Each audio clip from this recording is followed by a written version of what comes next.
Welcome to AtHomeNet's Feature Support Series. In this video, we're going to process a login request. When a resident visits your website but doesn't know their login name and password, they'll have to fill out a login request form by clicking the Request Login link. The person will fill in the required information and clicking the Submit button. Once the request has been submitted, the administrator will receive a notification, log into the website, and go to the Login Request section under the Admin menu.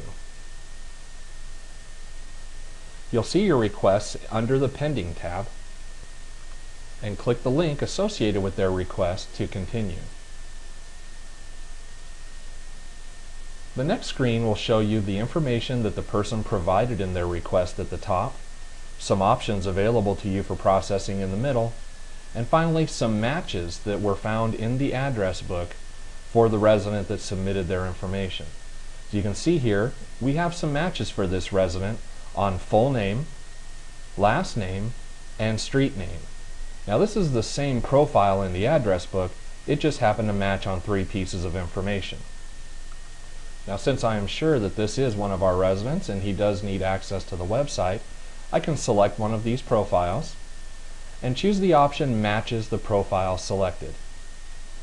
This gives me the ability to customize an email message that will be sent to this resident, and it lets him know that their temporary login name and password are found below. Now you won't actually see the login name and password here, but they will be included in the message that's sent to this resident.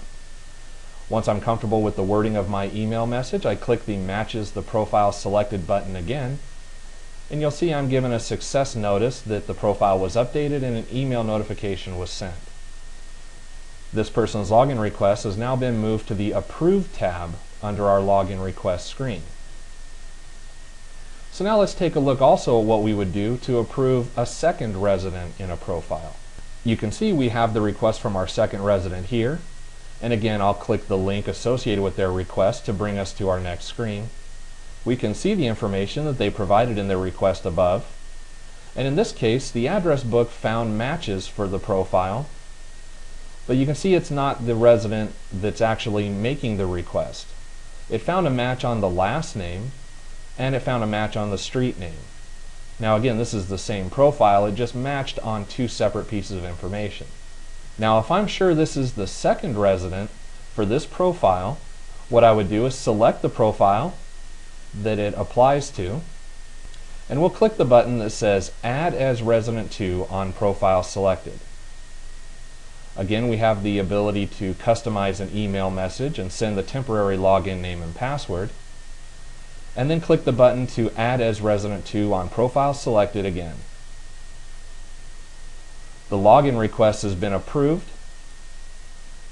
An email notice has been sent with their login name and password, and this resident was added as Resident 2 on the profile that we selected. I hope that you enjoyed this training video. You can view our other training videos online at www.youtube.com/AtHomeNet.